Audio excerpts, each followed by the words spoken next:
মহারাজ কি কিছু ভাবছেন? না মানে আপনাকে দেখে খুব স্বস্তি পাচ্ছি না মহারাজ। মনে হচ্ছে আপনি দুশ্চিন্তার মধ্যে আছেন। আমি কি ঠিক অনুমান করেছি মহারাজ? এটা খুব সাধারণ অনুমান গোপাল। এই অনুমান আমরা সবাই করছি। হ্যাঁ মহারাজ, আপনার দুশ্চিন্তার কারণ বলুন, যদি আমরা কিছু করতে পারি। মহারাজের কি তবে মনে নেই হর্ষ? তাই কি মহারাজ আপনি এতই বিমর্ষ? তোমরা সবাই জানো যে এবছর একেবারেই ভালো ফসল ফলেনি, প্রজাদের এবারে যথেষ্ট দুর্দশা চলছে। এই অবস্থায় খাজনা আদায় তো একেবারেই অসম্ভব। ঠিক বলেছেন মহারাজ, খাজনা আদায় এখনো অবধি কিছুই হয়নি। ওদিকে নবাব ক্রমাগত খাজনার জন্য তাগাদা করেই যাচ্ছে, আর তাতেই আমার মনটা কেমন অস্থির অস্থির করছে। মহারাজ, আমার মনে হয় সবার প্রথমে আপনি দুশ্চিন্তা করা ছেড়ে দিন, তাতে মন ঠান্ডা হবে। ঠান্ডা মাথায় অনেক কিছু বুদ্ধি খেলে। আর ততক্ষণে নবাব ডান্ডা হাতে দুধ পাঠাবে নাকি? মহারাজ, গোপালের বুদ্ধিশুদ্ধি দিন দিন লোপ পাচ্ছে বলেই আমার বিশ্বাস। ব্যাস, এই শুরু হলো মন্ত্রীর চতুর কথা। মন্ত্রীমশাই নিশ্চয়ই মহারাজের দুশ্চিন্তা দূর করবার জন্য ইতিমধ্যেই অনেক উপায় ভেবে ফেলেছে। সে উপায়ের কথা আমি পরে শুনবো, আগে আমি রাজজ্যোতিষীর কথা শুনতে চাই। তুমি তুমি আমার হাত দেখে কিছু বলতে পারবে রাজজ্যোতিষী?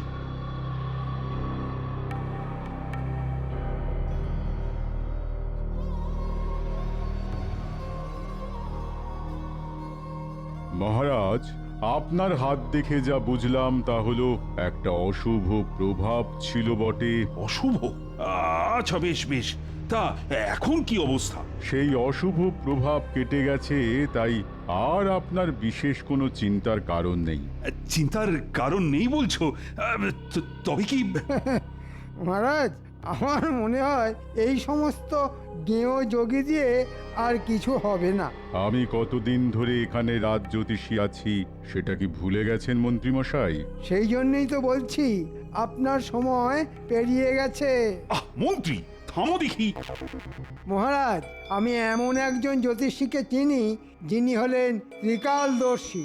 সব কিছু দোষগুণ উনি বলে দিতে পারেন, আর কোনো রকম সমস্যা থাকলে উনি তার বিধান দিতে পারেন। তাই বুঝি? ব্যাটার মতলব ঠিক ভালো ঠেকছে না। আপনি যদি তার সাথে দেখা করতে চান তাহলে তাকে রাজসভায় একবার আনা যেতে পারে। বেশ মন্ত্রী, তবে তাই হোক। আমি তার সাথে দেখা করতে চাই। তুমি তাকে এই রাজসভায় আনবার ব্যবস্থা কর। বিলক্ষণ মহারাজ।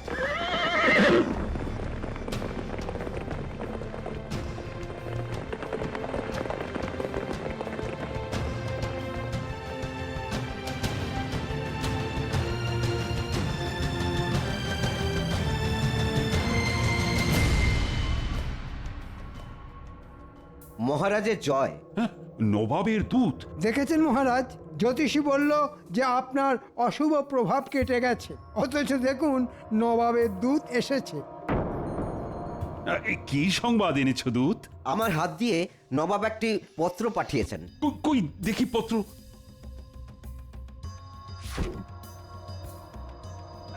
তুমি এখন যেতে পারো দূত। নবাবকে আমার কুশল জানিও।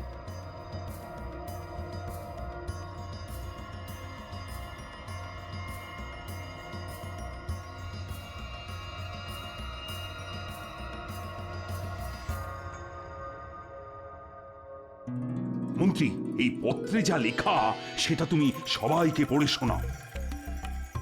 পত্রে লেখা আছে, নবাব আগামী সপ্তাহের শেষে এবছরের সেরা আবিষ্কারের জন্য উদ্ভাবনীশ্রী পুরস্কার স্বর্ণস্মারক দেবেন। সাধু সাধু সাধু। যে রাজ্য সেরা হবে পুরস্কারের সঙ্গে সঙ্গে তাদের সমস্ত খাজনাও মুকুব করা হবে। বাকি রাজ্যগুলির খাজনা দ্বিগুণ করা হবে। আবিষ্কারের বিষয়বস্তু এই সপ্তাহের মধ্যে নবাবকে জানাতে হবে। শুনলে তো সবাই, আমি না বড়ই অসহায় বোধ করছি। সবাইকেই ভাবতে হবে আবিষ্কার বলে সবকিছুর দায় বিজ্ঞানীর, আর বাকিরা নাকে তেল দিয়ে ঘুমোবে। এমনটা কিন্তু চলবে না।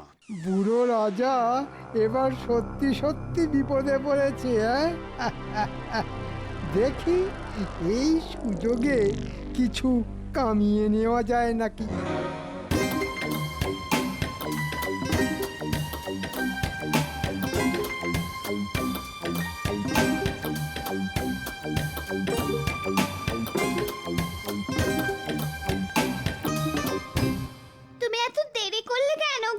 সে আমি জরুরি কাজে ব্যস্ত ছিলাম।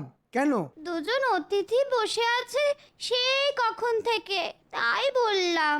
দুজন অতিথি কোথায়? ওই ভেতরের ঘরে। আরে আগে বলবে তো, চোর ডাকাতও তো হতে পারে।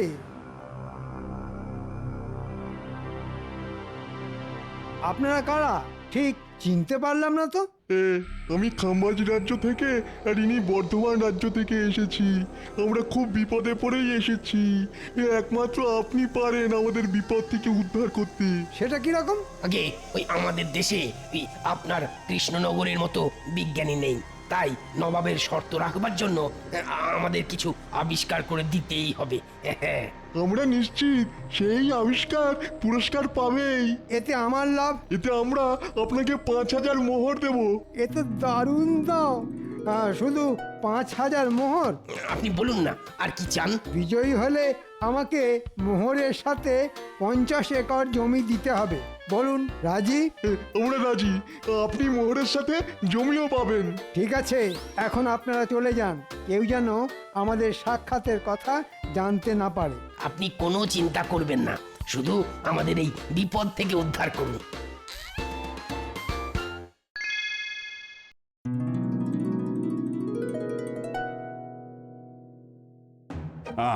কাল আমি তোমাদের সবাইকে বলেছিলাম নবাবের পত্রের বিষয়টি চিন্তা করতে। তা আমি জানতে চাই তোমরা নতুন আবিষ্কার নিয়ে কেউ কিছু ভেবেছো কিনা। মহারাজ, আপনি কোনো চিন্তা করবেন না। আরে চিন্তা করি কি আর সাথে, বিজ্ঞানীকেও তো রাজসভাতে দেখছি না। বিজ্ঞানী এখন ভীষণ উদ্যমে নতুন জিনিস আবিষ্কার করছেন, তাই সকাল থেকে উনি আদার জল ছাড়া আর কিচ্ছু খাননি। চত্ব সব। বিজ্ঞানী একটা নয়, একসাথে দুটো আবিষ্কার করে নবাবকে মুগ্ধ করবেন। বলো কি? নিশ্চিন্ত থাকুন মহারাজ, পুরস্কার কৃষ্ণনগরী ছিনিয়ে নেবে, কারণ এরকম আবিষ্কার আগে হয়নি। একটাতে 10 বছর বয়স কমবে আর একটাতে 10 বছর বয়স বাড়বে। এ তো দারুণ ব্যাপার মহারাজ। আমাকে আজকাল অনেকেই বুড়ো বলছে। যদি 10 বছর বয়স কমে যায় তাহলে খুব ভালো হবে।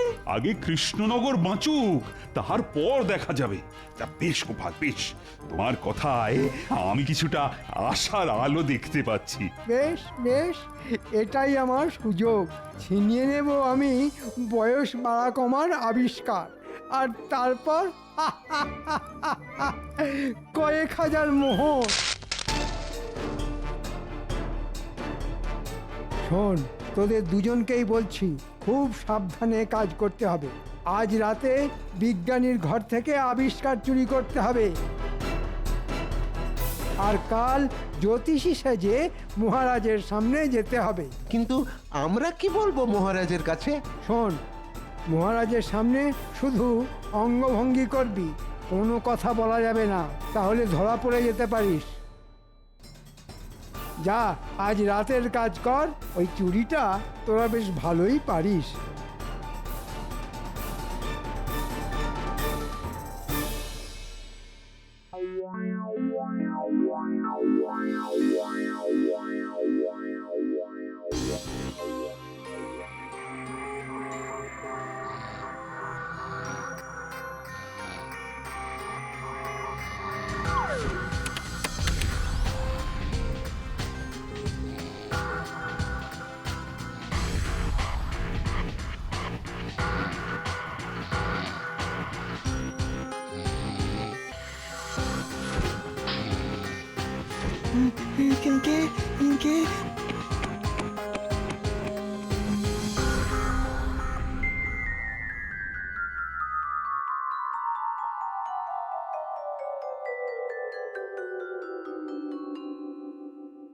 কি সর্বনাশ মহারাজ, এখন কি হবে?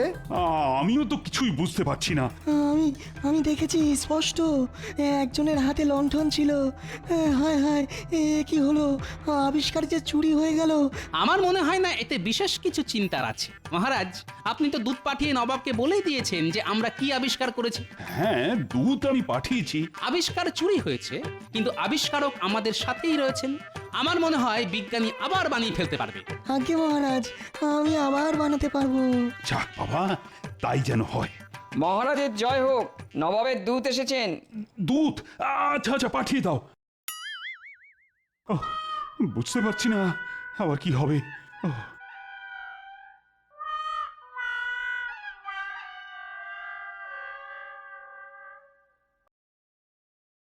মহারাজ, নবাব বলে পাঠিয়েছেন যে কৃষ্ণনগর যে আবিষ্কারের কথা বলে পাঠিয়েছে সেটা ইতিমধ্যেই খাম্বাজ আর বর্ধমান রাজ জানিয়েছে। তাই কৃষ্ণনগরকে নতুন কিছু আবিষ্কার করে আনতে হবে। সে কি? বেশ বেশ, তাই হবে তাই হবে। তুমি এখন যেতে পারো। হ্যাঁ। কি সর্বনাশ! এখন কি হবে? আরে, হাতে তো মাত্র 5 দিন। উফ, নবাবের যে কি খেয়াল হয়! বিজ্ঞানী, ও বিজ্ঞানী, তুমি বলো না, এই 5 দিনে নতুন কোনো আবিষ্কার করতে পারবে? মহারাজ, আপনি তো সব জানেন। আপনি তো জানেন যে একটি আবিষ্কার করতে কত পক্ষ লেগে যায়, সেখানে মাত্র 5 দিন।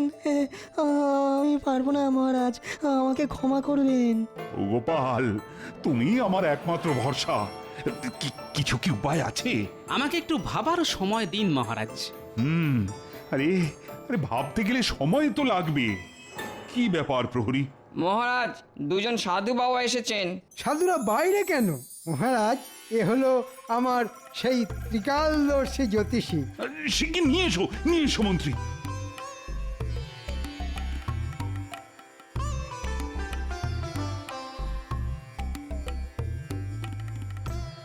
মহারাজ, এনারা দুজনেই হলেন সেই ত্রিকালদর্শী জ্যোতিষী মৌনব্রতী বাবা। মুখে কিছু বলেন না, সবই ইঙ্গিতে বোঝান, তবে গণনা নির্ভুল। কিরকম যেন গন্ডগোল লাগছে, এদের দেখে চেনা চেনাও লাগছে। যাই হোক, দেখি। হে ত্রিকালদর্শী জ্যোতিষীগণ, আমাদের রাজ্য আর মহারাজ এখন ঘোর সংকটে। আপনারা গণনা শুরু করুন। আপনারা আকার ইঙ্গিতে যা বলবেন আমি সব বুঝিয়ে দেব।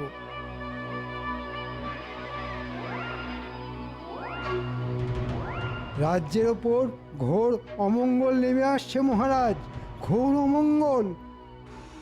নবাবের রোষানলে সব শেষ হয়ে যাবে। কি তাই তো? কি সর্বনাশ!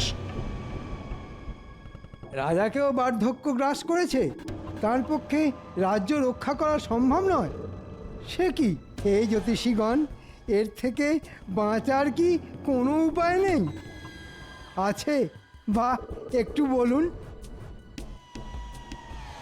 উপায় একটা আছে মহারাজ। এই অমঙ্গল কাটাতে এই রাজ্যের থেকে কিছু যাগযজ্ঞ করতে হবে, আর তার জন্য কিছু মোহর লাগবে। এখন মহারাজ, আপনি যদি সম্মতি দেন তবে। বেশ বেশ, আমি সম্মতি দিলাম। আমি খাজাঞ্চিকে এক্ষুনি বলছি যজ্ঞের জন্য প্রয়োজনীয় মোহর এই জ্যোতিষীদের দিতে। তার আগে আমি বলতে চাই, এরা কিন্তু আমার অতিথি, তাই আজ সবার জন্যে ভোজনের আয়োজন করা হয়েছে। বাহ বাহ বাহ, ত্রিকালদর্শী সাধু বাবারা দেখছি মাছের মুড়ো খাওয়া বেশ ভালোই রপ্ত করেছে। কি ত্রিকালদর্শী সাধু বাবার দেখি নকল গোঁপ খুলে গেছে। বুঝেছি, রাজাকে বলে এক্ষুনি মন্ত্রীর কারসাজি ফাঁস করে দেওয়াটাকে ঠিক হবে? না, বলাটা ঠিক হবে না। রাজা নিজেই এখন নবাবের দুশ্চিন্তায় ডুবে আছে। মন্ত্রীমশাই, তোমার ত্রিকালদর্শী সাধু বাবার কিন্তু নকল গোঁপ খুলে গেছে। চুপি চুপি তোমাকে বললাম, আর কাউকে বলিনি।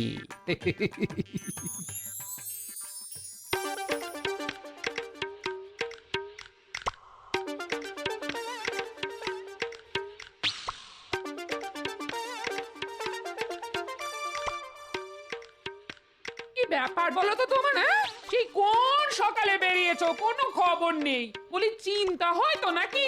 সে রাজসভায় অনেক কাজ ছিল। বলি রাজসভাতে কি এত তোমার রাজকার্য শুনি? দুপুরে নাওয়া খাওয়া বন্ধ দেখছি। আমার হয়েছে যত জ্বালা। হ্যাঁ, আমি খেয়ে এসেছি, তুমি খেয়ে নিয়েছো তো? তোমার জন্য কি হাপিত টেস্ট করে বসে থাকবো নাকি? আমার বুঝি খিদে পায় না? তা তো ঠিকই। সে দিনকাল আর নেই বুঝলে।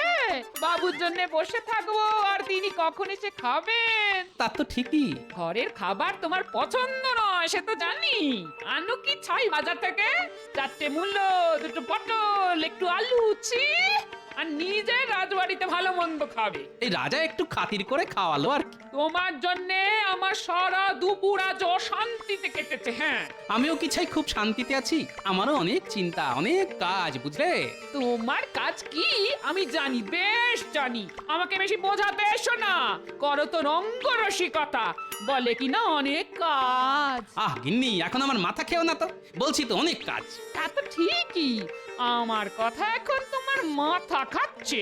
পরিষ্কার বলে দিচ্ছি, আমিও একজন মানুষ। হ্যাঁ, তুমি যে একজন মানুষ সেটা আমি জানি, এখন চুপ করো দেখি। কেন চুপ করবো? কেন চুপ করবো? আমারও বয়স হচ্ছে। আমি কি কাঠ পাথরের পুতুল যে সব দিন একই থাকবো? আমি তোমায় বলে দিচ্ছি, এ সংসারে আমি থাকবো না। থাকো তুমি তোমার মতো করে। হ্যাঁ, কি বললে তুমি গিন্নি? কাঠ পাথরের পুতুল? আরে গিন্নি, তুমি কি বললে তুমি নিজেই জানো না। মলজা, এর হলো কি? পাগল হয়ে গেল নাকি? আমি এক্ষুনি আসছি গিন্নি, এক্ষুনি আসছি।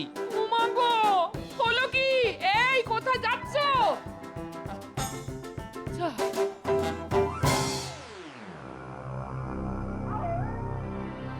কাজটা ভালোই ভালোই হলো বটে, তবে মজুরিটা একটু বেশিই পড়লো। কিছু তো করারও নেই, হাতে যে সময় বড় কম। এখন তাহলে মজুরি আনতে মহারাজের কাছেই যেতে হবে। কি তুমি কিছু জানো না কিন্তু গোপাল, যা দেখেছো ভুলে যাও। মন্ত্রীমশাই, আপনি ভালো করেই জানেন যে ভুলতে গেলে মোহর লাগে। আমি সেটা বুঝেছিলাম। এই নাও তোমার ভাগের মোহর। ব্যাস, আমি সব ভুলে গেলাম মন্ত্রীমশাই।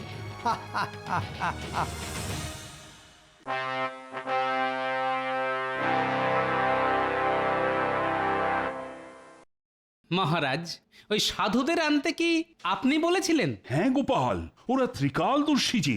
আজকে আমাদের প্রথম পরীক্ষা খামবাজ রাজ্যের জন্য, সেটা হলো বয়স বাড়ার ওষুধ। বেশ, শুরু হোক। এই সেই ওষুধ যা খেলে বয়স 10 বছর বেড়ে যাবে। উজির, তুমি ওই ওষুধ খেয়ে নাও।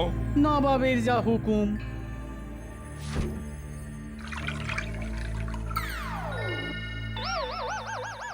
ও যে বাবা, আমি এত বুড়ো হয়ে গেলাম। 10 বছরে আমি যে ভীষণ বুড়ো হয়ে গেলাম নবাব বাহাদুর। বাহ, চমৎকার আবিষ্কার, চমৎকার আবিষ্কার। নবাব বাহাদুর হুকুম করুন পরের আবিষ্কারের জন্য। এই সেই ওষুধ যা খেলে বয়স ওই 10 বছর কমে যাবে। বেশ, উজির, ওষুধ খাও।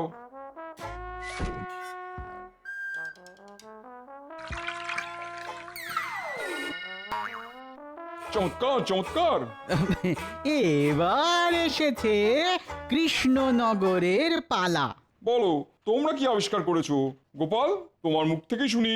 আপনার দেওয়া শর্ত অনুযায়ী আমরা এমন জিনিস আবিষ্কার করেছি যা আপনার বয়স বাড়াবেও না, কমাবেও না। আপনি যেমন আছেন সারা জীবন নিজেকে ঠিক এইভাবেই দেখতে পাবেন। কই কই দেখাও সেই আবিষ্কার।